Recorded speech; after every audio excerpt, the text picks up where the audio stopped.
Good morning. Good morning and welcome, everyone. Thank you for joining our webinar this morning about the Canadian Emergency Wage Subsidy Program. My name is John Pollock. I'm a business development consultant with the London Economic Development Corporation. The LEDC, the Small Business Centre, the London Chamber of Commerce are all here to support you during this critical time. Please get in touch with any of our teams for support and visit our shared London Business COVID-19 portal. You can find a link to this site at ledc.com.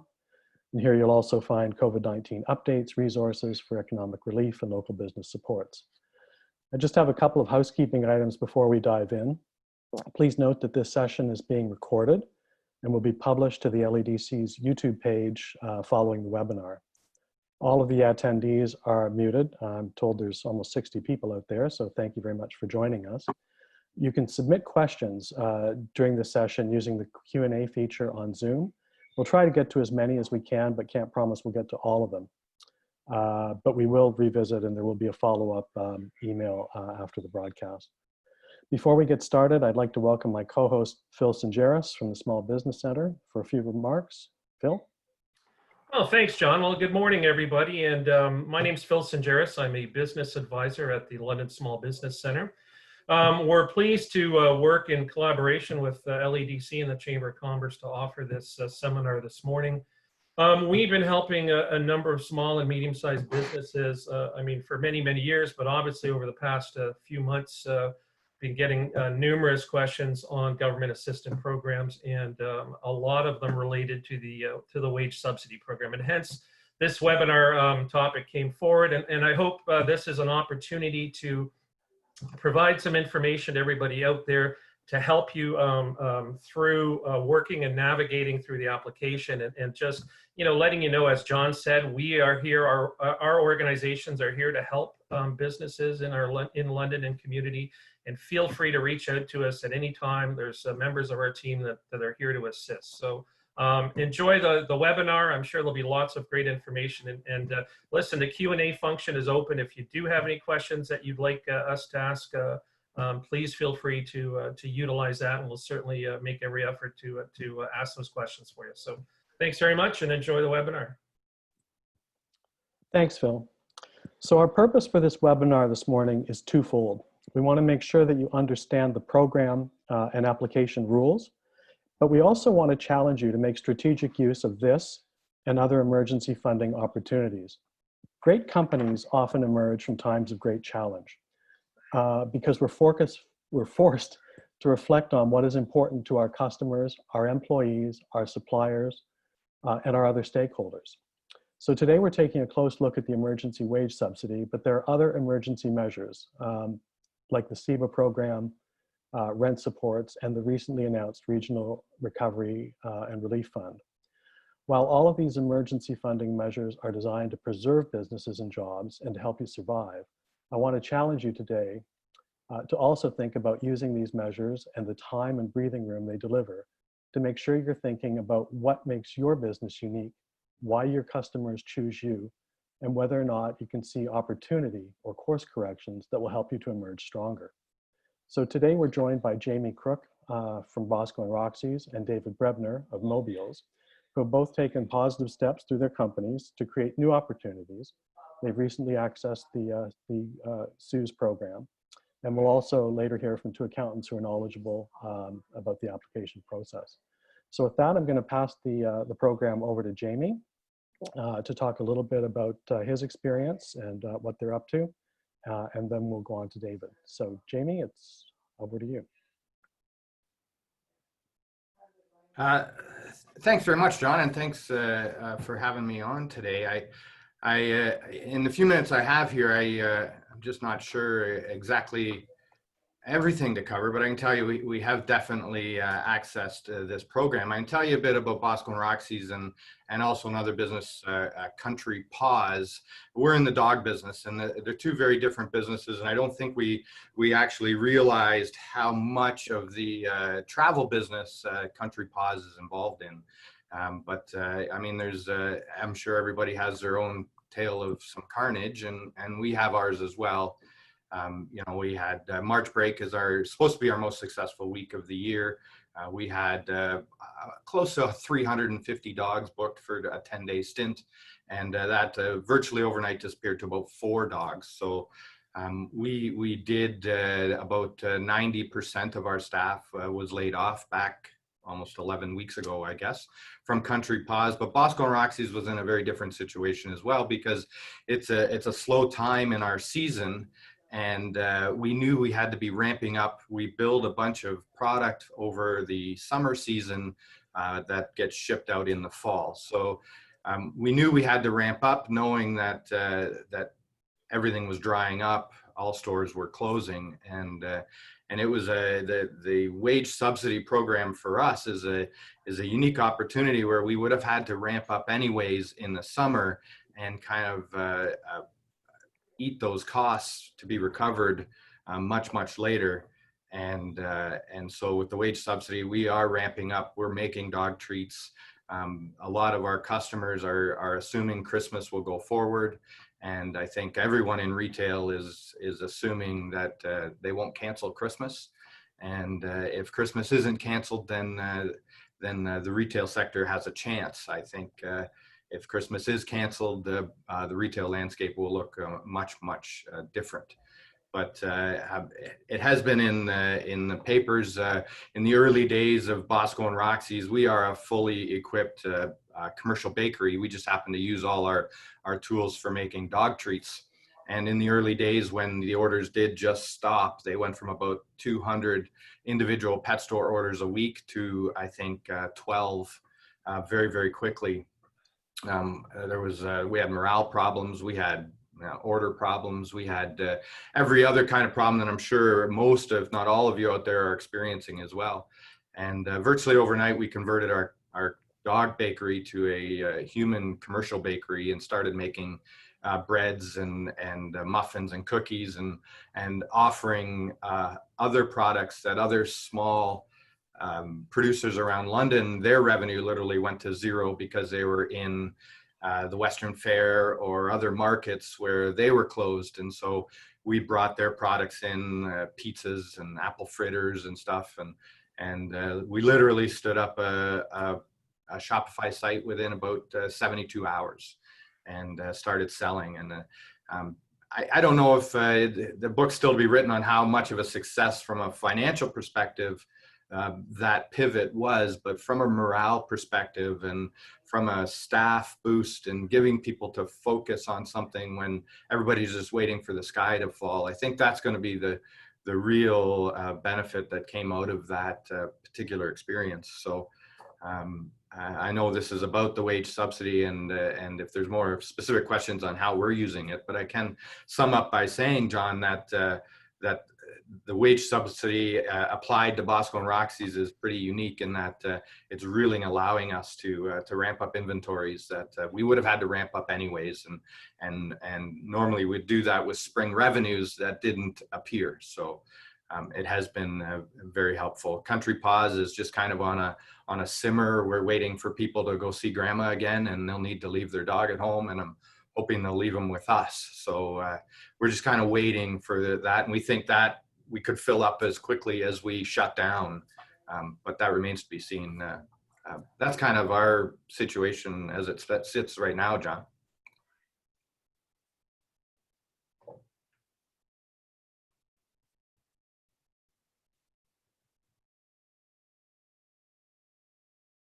Unmute.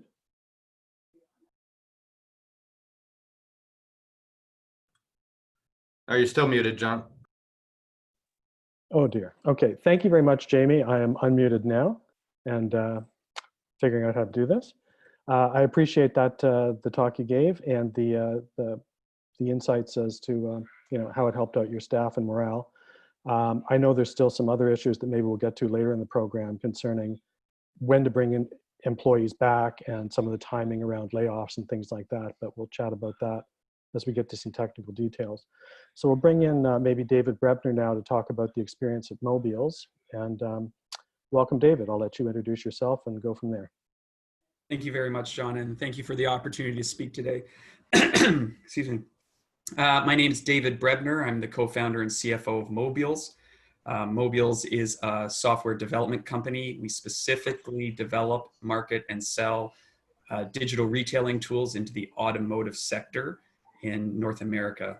We focus on auto dealerships. So our tools end up on auto dealerships' website, and we interact on behalf of the dealership to drive consumer information back to the dealer.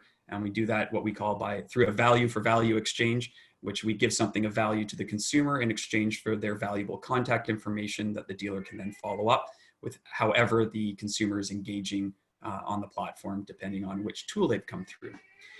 We have a very interesting story about when all this started. James, one of the other founders, and myself were actually out of country. I was in Las Vegas, and James was in Africa. And so as we were rolling up to, let's call it March 16th, when Justin Trudeau came up and started shutting down the borders, the Sunday, the day before, we had started hearing rumblings that something was going to happen. And so James and I immediately started to try to figure out how to change our plans and bring ourselves back into the country. Our company went remote that day. And so as we go remote and we were starting to look at our business, and most of the time, James and I were remote, the four founders, we were attempting to try to figure out what our plan was. And one of the things that we've always believed is that in the time of great change comes great opportunity. And for us, we looked at it from the perspective of our competitors probably weren't going to take the same mindset that we were. That, they were going to worry about, our competitors are much larger than us, they're larger organizations. And so they're going to be worried about how to maintain revenue, and they're going to lay people off as their first steps. And we said, well, no, let's take a different approach. How are we going to double our customer count during this time period? We didn't know what the time period was. We didn't know whether it was going to be 3, 6, or 9 months. We ended up choosing 6 months. We ended up using a 6-month time frame, but we said we want to double our customers in 6 months. And how are we going to do that? And at the same time, we also said, how are we going to support our dealers, our customers during a time period where they're closed? We're not closed. We can work remotely. We can still develop product. We can still try to sell. But our customers, their doors were literally shut. In Quebec, they were mandated to be closed at around that time period. Ontario took a couple more weeks for the sales departments to shut down. But people were shutting down. The doors were closed. They were not selling a car. They went from 100% revenue to 0% revenue overnight. And so we sat there and said, you know what, let's do something meaningful to our customers, something that would be meaningful to our staff, and something meaningful to the industry, which was we went out and we made the financial decision and the strategic decision to reduce our monthly software fee to 0 between April and September. And we did that for all existing and new customers. So the idea was, let's support our existing customers during this time period by offering no software fee. And let's go out during this time period where we have digital retailing tools. One of the main mechanisms that you could sell a car during this time period, which is how are the dealerships using their digital real estate to create new customer relationships. Let's give that away for free because they need it right now. Needless to say, that has a financial implication when you take your revenue down to when you take your SaaS revenue down to 0. And for us, which we'll get into, I think, later as well, but we had our highest revenue month in March. We bill a lot of our revenue towards the beginning of the month. We're a SaaS fee. And so obviously, no one knew what was going to happen mid-month. So the beginning of the month was great. We were selling lots. Everything was wonderful. So March was our highest month ever. So obviously we don't apply for CEWS for March. But the outcome of this has been incredible. Our staff we haven't let one staff go. The founders were able to put more money into the business. We were able to go back to our funders and say, hey, this is the crazy idea that we have. And everyone was supportive. The dealers have been especially supportive. Clearly, dealers that have their software fee reduced to 0 for a period of time, I can't imagine anyone ever complaining about that. But more importantly, on some of the new customers that we've acquired during this time period, the feedback's been things like, you're the kind of vendor we want to do business with. You're thinking about it the right way. You're supporting me during a time of my need. And that means we'll support you in a time of your need. And we've had some dealers come onto the platform and have said, no, we're not going to pay you zero. We're actually going to pay you a fee because we don't think it's fair. And which is just mind boggling to me. We come out with a promotion and they say, no, we want to pay you more than the price that it's reverse selling. It's very weird. So we made that decision even before the announcements of CEWS. And one of the things, so bringing it back to this conversation, whether you were able to make the decision to grow your business during this time period. And I agree that not all circumstances will allow your business to do this. But if you can grow or invest in this time period, especially with a CEWS that allows you to do it, ultimately the CEWS, we secured the funding to be able to do this program. So the CEWS for us is additional money, which we're using to invest more. We're going to do more. We're going to bring on more people. We're going to try to develop more product for after this time period. So again, it's always future oriented. How can you grow your business in a time period when other businesses can't? And how can you take advantage of that? And the CEWS funding, along with all the other funding sources, are exactly, in our vision, exactly how you leverage those resources to grow your business in a time when others can't. That's thank you very much, David. That sounds just about perfect. I love the fact that both you and Jamie kind of came at this period with some counterintuitive thoughts, and that's kind of what entrepreneurship and business building is all about.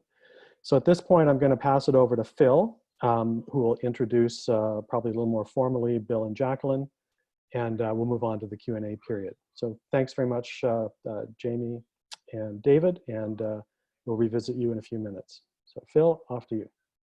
All right, thanks, John, and thank you, Jamie and David, for sharing your story. And one of the purpose of a webinar like this, and what we see in a number of our client consultations and meeting people, is that sense of community, and that you and your business, you're not alone in the challenges that you have faced over the last several months due to COVID-19, and that there is advantages and benefits to just community of businesses sharing their experiences, sharing their stories, sharing their successes, sharing some pitfalls or some things that might have not gone as they had hoped or as they had planned. So again, Jamie and David, thanks very much for sharing that. So listen, what we've this part of the webinar, what we've brought in now are two experts. Bill Janulis and Jacqueline Cairns. Bill is, they're both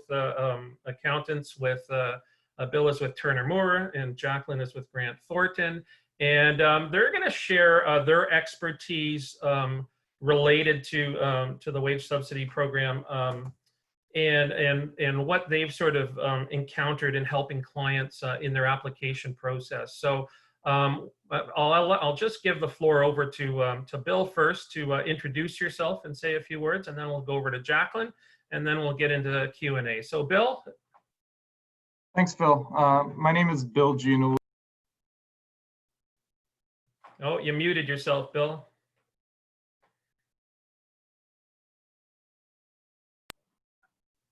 Sorry about that. No. My name is Bill Giannoulis. I'm a partner here at Turner Moore in London. Our firm specializes mainly in corporate tax compliance, in tax planning for small and medium sized family-run businesses.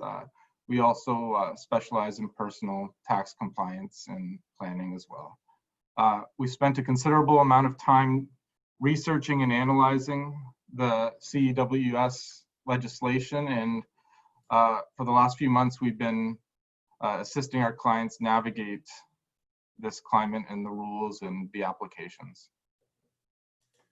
Okay, well, thanks, Bill. Jacqueline, how about you can introduce yourself? Perfect, thanks, Phil. My name's Jacqueline Cairns. I'm a senior manager in our domestic tax practice at Grant Thornton. Grant Thornton is a national public accounting firm. We specialize in similar clients to what Bill has spoken about. So your small, medium enterprises.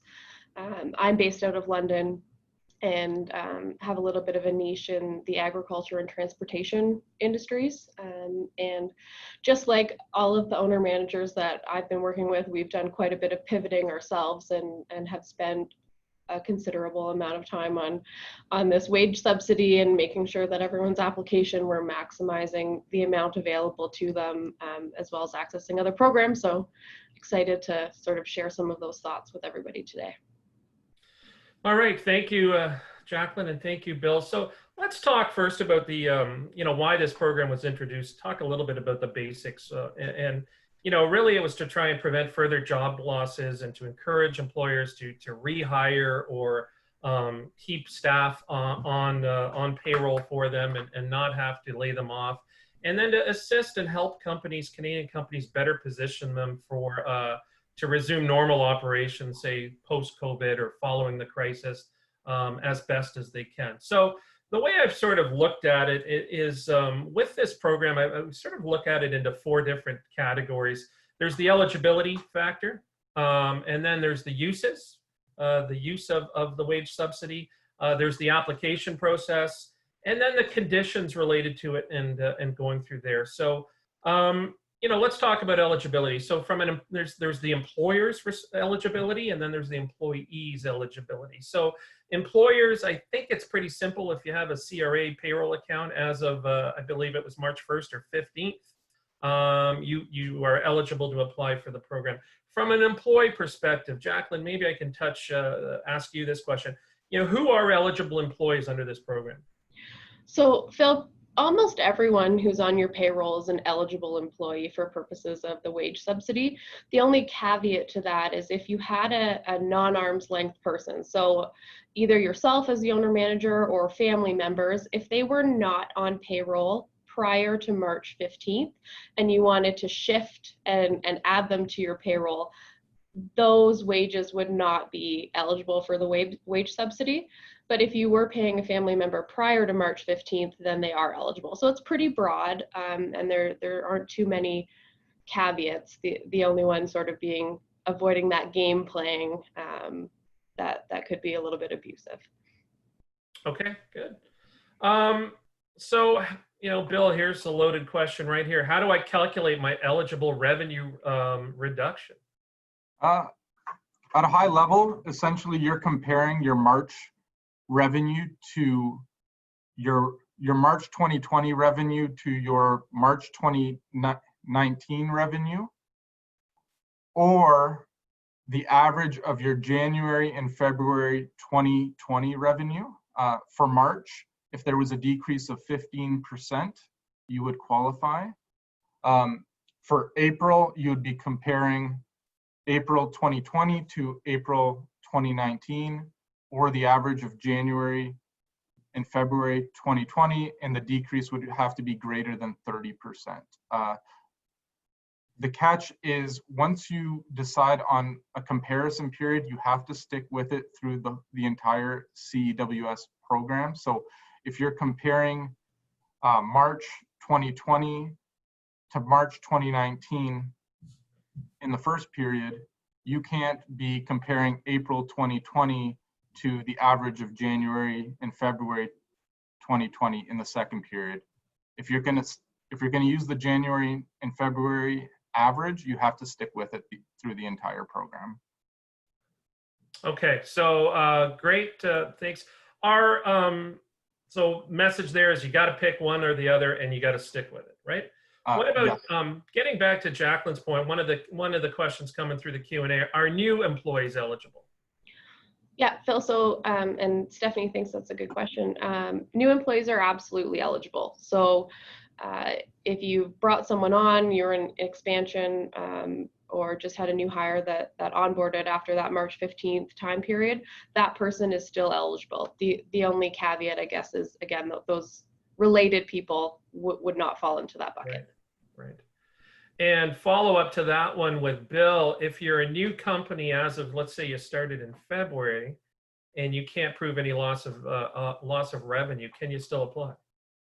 I don't believe so. I think there's pretty explicit conditions to qualify for this program. So if you are going to be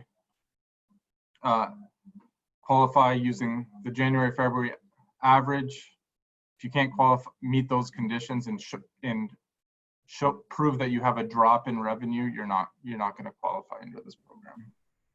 Just for someone who's in that position, there was a program, and I would just watch for it again, just in case it makes its round. There was an application period back at about a month ago, and it was only open for about a week, but there's something called the IRAP program, and it is designed to catch businesses in that exact situation where they can't apply for the wage subsidy because they're a startup. So just if you're in that boat, just keep your eye out if that makes another round, because there might be funding available that mimics the wage subsidy just through a different route. Okay. All right, so let's talk about uses. So we talked about whose wages you can subsidize. Correct to assume sort of anybody that's an employee, anybody that's on payroll, that's fine. So talk a little bit about the 10% wage subsidy program versus the 75%, and how do I have to use the 10% first, and how does that factor into me if I'm using the 75%? Can you expand on that, Jacqueline?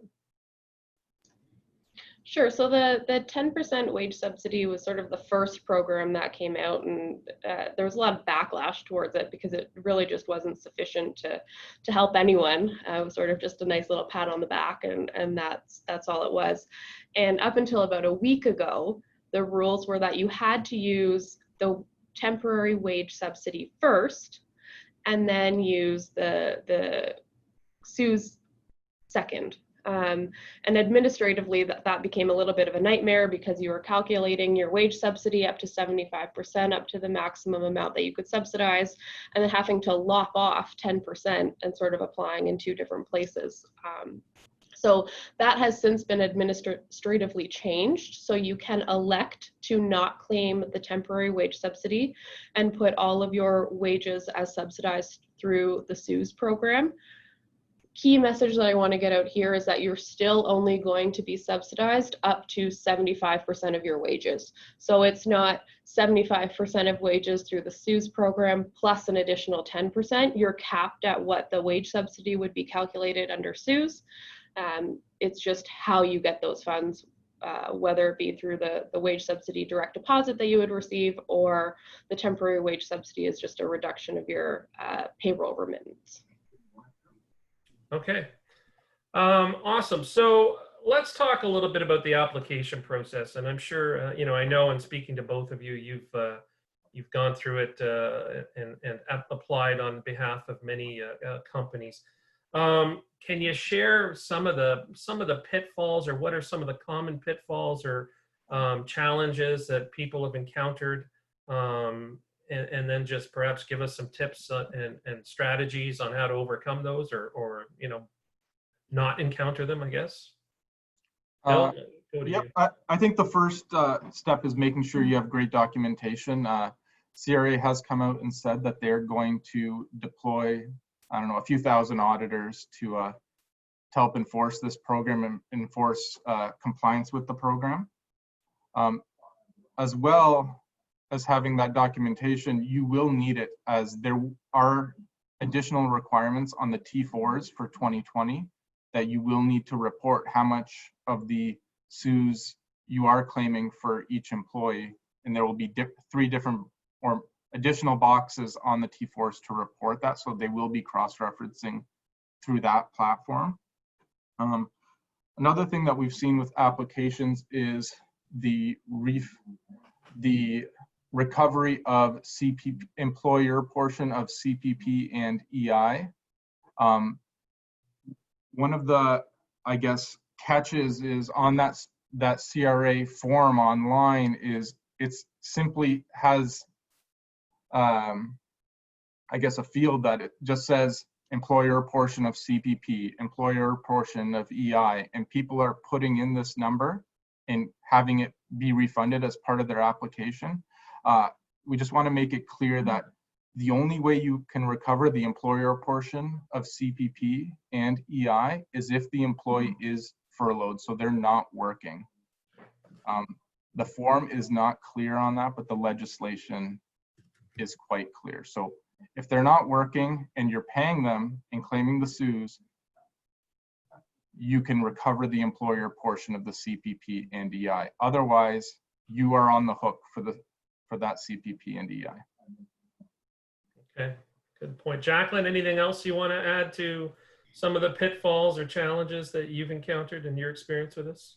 I think the main thing, Phil, that we're bumping up against quite a bit in the claims that I've looked at is this wage subsidy was designed by people who really only think of employment as being like a set salary and a set amount paid on a weekly basis. And so the legislation calculates the wage subsidy on a Sunday to Saturday week basis. And when you've got hourly employees or employees whose wages fluctuate week to week, it makes things a little bit complicated in aligning their earnings with the right claim period. And so I just echo Bill's comment about the need for good documentation and timesheets or hours reports, et cetera, because your payroll periods are not necessarily lining up perfectly with that Sunday to Saturday week period that the wage subsidy is for. And so it takes a little bit of extra work in order to match those wages with the relevant periods. So just, I guess, a word of caution.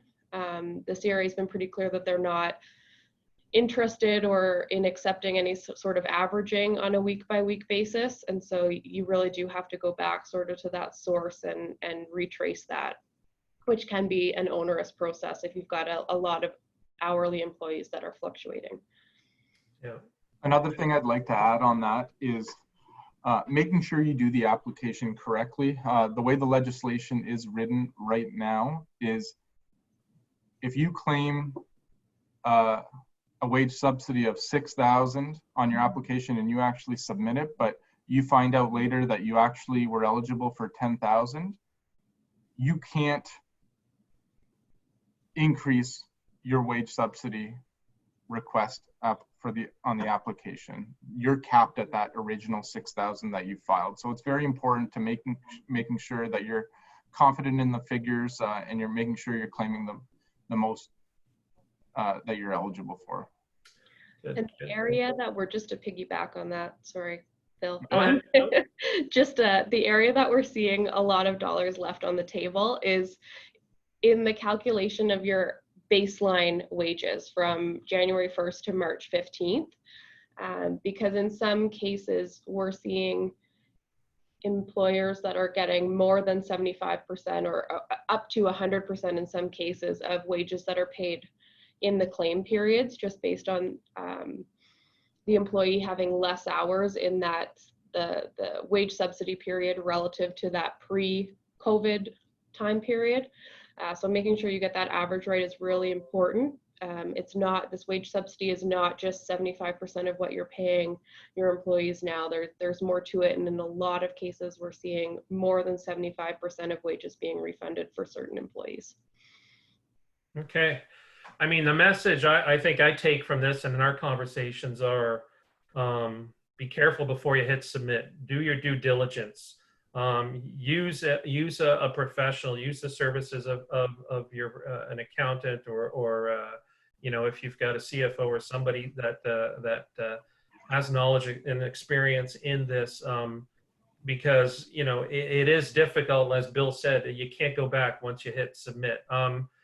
Just speaking to that, now there's no timeline on I mean, the program's been extended now to August 29th, as I understand.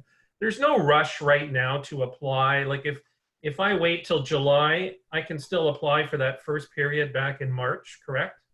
I won't lose that period if I don't apply in July? Or That's correct. July? That's correct. I think right now, the application for all periods ends, I believe, October 1st. Right, okay. So you've got some time. Some people are holding off on their applications, and the reason being, as we talked about before with the revenue comparison, they want to make sure that they're eligible for the most amount of periods as possible and the most amount of subsidy as possible. So they're ensuring that they don't shortchange themselves by using the accrual basis to calculate revenue versus the cash basis of revenue. Okay. Good to know. Obviously, you know, if your cash flow is strong enough and healthy enough to to not apply for several months, you know, that might be to your benefit. But if you're in a cash crunch, obviously, you want to get your application in so you can get that subsidy. A couple of questions from our Q&A. First one, I'm just going to go, which relates to what we were just talking about, and then I'm going to go back to one on the cash basis. A gentleman by the name of John's asked and has been patiently waiting. But question, follow up to what we were just chatting about. Can you explain again what you just said about, and Jacqueline, you were speaking to this, the baseline wages and how claiming those wages are reduced during the application periods? So it's a good question, and I'll try not to get too technical. And I see Bill's got a big smile on his face because the wage subsidy calculation is a lesser of and a greater than calculation. But on a really high level, we take an employee, we'll say we're doing the wage subsidy for Phil. So we'll look at what Phil earned on average on a weekly basis from January 1st to March 15th. And that becomes Phil's baseline wages. And if for whatever reason we make a decision as a business that we need to reduce Phil's wages post March 15th, his weekly earnings post March 15th in the subsidy calculation are then compared to what the baseline was. So in situations where we're under that magic $58,700, which is the maximum amount of salary that you would tap out the subsidy for the period, in situations where our wages in the post March 15th period are below $58,700, and wages in that post March 15th period are lower than what we were paying the employee on average from January 1st to March 15th, our wage subsidy calculation is actually based on our baseline, not based on our average earnings in that post-COVID March 15th period. And so you can end up claiming or receiving more than 75% of what you are paying the employee currently. You're never going to receive more than 100%. So let's say on average, Phil was earning $850 per week pre-COVID, and then after March 15th, he was receiving $400. We're never going to receive more than $400 for Phil's wages, but we could receive up to $400 in situations where there's that wage decrease. So hopefully that answers the question, doesn't make things more complicated or confusing for people. No, that's great. I mean, and it just, it speaks to the details and the thought process that has to go into the application and the use of this program. So one more question I want to ask, and then I'd like to bring in Jamie and David to with a couple questions and share their experiences in the uses of the wage subsidy. But the one we've been getting has keep coming up is about explaining the cash basis for calculating revenue. So talk a little bit about, or maybe we can go to Bill on this one, how they have the option to use accrual or cash accounting for the calculations. Can you talk a little bit to that? And the one other question that we got from this was, should we consider the date of the check as the date of receipt as opposed to the 2 to 4 weeks later when the check is actually received? So Bill, can you take that one for me? The cash accounting versus accrual, perhaps speak to that first. Yep. I mean, cash is exactly as it sounds. You recognize revenue when you actually receive the cash in your hand. When the bank deposit is made, that's when you receive that check in the mail, that's when you recognize that revenue. The accrual method is when you send out that invoice, I mean, high level, that's when you recognize that revenue. But cash basis, you can send out an invoice and you might receive payment in 3 months. You would recognize that revenue in 3 months when you actually receive the money. In terms of considering the date of the check versus the date of receipt, I would probably argue that it would be the date I actually got the money in my hands. So whenever it came in the mail and I had the check in my hands, that's when I would argue that I receive the money, and that's when I would recognize the revenue. Because a client could be holding their check in their drawer. They could write the check and leave it in their desk drawer for a month. Doesn't mean that you have it. Yeah. Okay. Well, hopefully that answers that question. Thanks for doing that, Bill. What I'd like to do now is if we could bring in Jamie and David, and just what I want to talk a little bit about now are the conditions of the program. You know, some of the questions we have, you know, that I have related to the program is, you know, can this wage subsidy apply to new hires? Do I have to pay the remaining 25% top up for the 75%? Do my employees still need to be present or working for their wage to receive the wage subsidy? So some of the questions, and I'll open it up to Jamie and David to share your experiences on how you used the subsidy in your businesses for your employees. Jamie, maybe if you want to, I can start with you, and then we'll go over to David. Yeah, sure. So we've applied for both companies, and Country Paws is open for limited services. We are doing some daycare and stuff like that. So the wage subsidy to bring back those people is what we've been doing, and with the limited services we're providing, only having to pay 25% of their wages, the math seems to be working, and our whole goal is to just be kind of ready to pounce should the time be right. Rather than having everything mothballed completely. So we're kind of just keeping the engine warm, waiting to press the gas pedal at Country Paws. For Bosco and Roxy's, as I said earlier, by the nature of our business cycle, we have to ramp up for summer, or we're not going to make our fall deadlines. And we were very, very nervous to, and in fact, it was, you know, with such a poor spring selling season that we had, we were pretty nervous that we didn't have the cash that we needed to build inventory through the summer. And even our lenders, you know, I don't think everybody's fully understanding where lenders want to land in all of this. They're certainly not. They're tentative for sure. So we were nervous about going to the banks and saying, why don't you support us for our big ramp up? I know we have like near zero revenue, but please give us more money.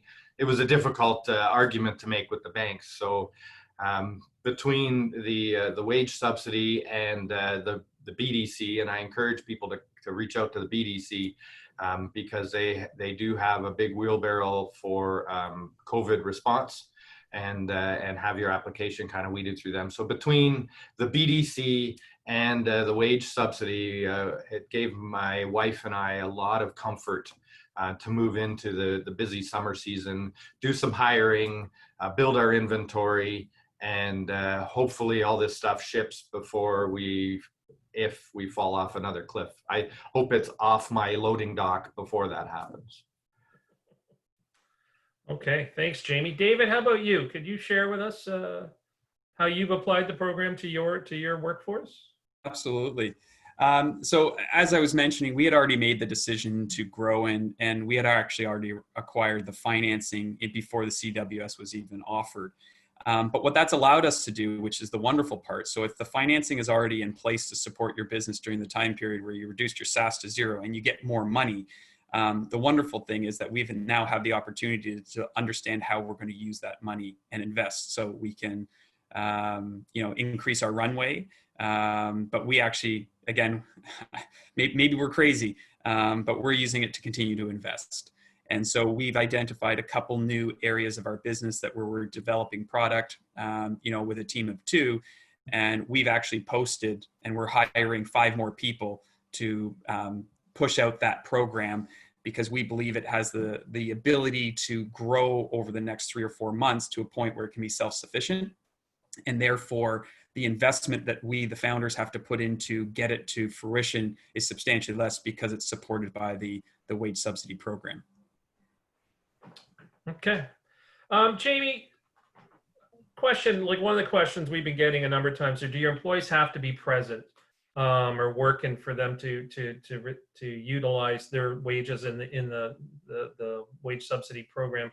And I know you spoke when we were chatting yesterday. You talked about how you had laid off some employees. You were facing a critical time on that 13-week period. Can you share with us a little bit about that journey and some of the concerns and issues you're facing?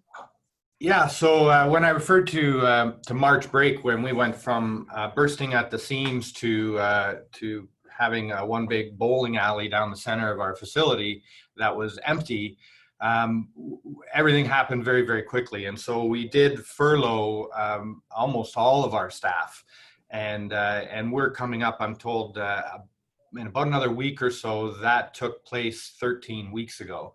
And that number is kind of critical from the Employment Standards Act perspective, because you have to, after 13 weeks of laying someone off, by my understanding, you have to then sever them. After 13 weeks, they've been terminated, and they're deserving of some termination pay. And we at Country Pause are we've picked a date of July 1. We think there's some appetite amongst our customers to start moving about a little bit, maybe not to Hawaii, but perhaps to Cleveland, I don't know, and see, and they may leave their dog with us. So we're gearing up, we're choosing July 1. And that is about 4 weeks past this 13-week date. So we've got some decisions to make. We got to maybe dig into the legislation a bit more and really understand. It doesn't make a ton of sense to me to terminate everybody and then 4 weeks later hire them all back, and they've left with this big severance check, if we can in fact even get them back. So it's a bit of a dilemma. We've got about 2 weeks to kind of wade through. Okay. Great. And I'm sure everybody's experience with it is going to be different. And again, there's HR issues, there's HR concerns, there's lots of other factors in play with keeping your staff, keeping your employees. As David said, and you wanted that workforce to feel comfortable, to feel that they were valued, to feel that they weren't concerning or looking over their shoulder, that someone was going to tap them on the shoulder and say, hey, sorry about your luck, but we've got to lay you off, and that kind of stuff. So let's talk a little bit about, and I don't know if you've gone through this, Jamie, and perhaps Bill and Jacqueline can ask or respond to this. In terms of employees that have been laid off, say you've laid off people, can you be selective on who you ask to return back to work? And how does that affect, using the wage subsidy program? Jacqueline, I see you nodding your head, so maybe you got the answer at the top of your head, so I'll go to you. So from the CRA's perspective, there is no requirement that you have to bring everybody back. So you can be selective with who you decide to return to work and who you would keep furloughed, or if that has been what you have done. That's different than some other programs. So I get a lot of questions on this, especially for clients who looked at maybe the supplemental unemployment benefit, where you had different classes of employees and you have to treat them all the same. The wage subsidy does not have such conditions. So you could bring back just one person or five or what have you. And the CRA has no issues with that. Okay. All right. I want to get back to a question that was posted on the Q&A, and it circles back to the IRAP program that Jacqueline, you had mentioned. And the question is, for a new company that recently started, say March 2020 or later, is it possible to apply for the IRAP if there's no revenue being generated by the company? They're currently in the customer acquisition process, and they've got less than 25 people associated in Canada. So they found in their experience, IRAP has dealing with companies over minimum $500,000 in revenue and at least 25 people on their payroll. So a lot of the programs that we're looking at, they've sort of been piggybacked off of existing programs. So the IRAP IAP would be one of those. So there is an IRAP program, and there was a round of funding that piggybacked off of it that was designed to catch startup companies. So the first round of funding, the applications were due a month ago. So that application process is closed. But if we sort of project into the future and we think that this program might come back for startups, I think that the criteria are still relevant. So it was designed to be a round of funding that mocked or mimicked the wage subsidy for those who did not have revenue. So the conditions were you had to have been incorporated by March 1st, you were not eligible for the wage subsidy, you didn't have any funding, you needed funding to be able to get through the COVID period, and you were developing some sort of product or technology that had some element of innovation. And so you made an application and requested funds and had to prove those elements that I just spoke about, and then funding was discretionary. So it's not as lucrative as the wage subsidy, where you sort of guaranteed your funding, and you know that if you pay out $100,000 in payroll, you're going to get $65,000 or something back. It's more of a shot in the dark grant type program. So if that were to come back, then I would expect it to look something along those lines. But it is a piggyback onto the existing IRAP IAP program. So again, I would just watch to see if there was more funding announced for those startup type ventures, because it's sort of a ad hoc one-off type program. Okay. Thanks, Jacqueline. And I mean, that just, the message there is that, if the wage subsidy isn't for you, if you don't, meet the criteria from an eligibility perspective, there are other programs out there. If you're not aware of them, I mean, we've got a fantastic COVID-19 portal with LEDC, SBC, and the Chamber that has them all listed. There's FedDev funding out there that you might perhaps be eligible for, should give some consideration to. And there are a number of others, depending on obviously the business that you're in, the scope of it, the size. There are a lot of variables and factors and things. So that being said, I'm going to close the Q&A. Thank you very much, Bill and Jacqueline and Jamie and David. I'm going to pass it over to my colleague John from LEDC. And John, the floor is yours. All right, thank you very much, Phil. Thanks so much to both Jamie and David for sharing your stories, your experiences, your insight, your innovations. It's kind of inspiring hearing from you guys. I really appreciate you being here today. Thanks also to Bill and Jacqueline for helping walk us through some of this stuff on eligibility and access to this program and some of the pitfalls and traps. I guess that, the main takeaway, like we've kind of said from all of this, is that, first of all, some of this stuff is complicated. It's not for everyone. Take your time, get it right, get some help. And then if you don't qualify, there are certainly other programs out there that you may qualify for. So take a good look around and use these programs wisely and to innovate and to come out stronger than ever. We certainly want our London companies to survive and ultimately thrive. So if you need support, there's support around here for you. Do check out the LEDC Small Business Center Chamber of Commerce shared London COVID page for, I guess, really a summary of all the programs that are available and some London contacts to help you walk you through programs if you need them. We're all here to help and make sure you thrive and survive. Stay tuned for a follow-up email. There will be a video of this, and if there's any outstanding questions, we'll try to answer them in the follow-up email. So I think that's our time for today. Appreciate you joining us, and have a good day.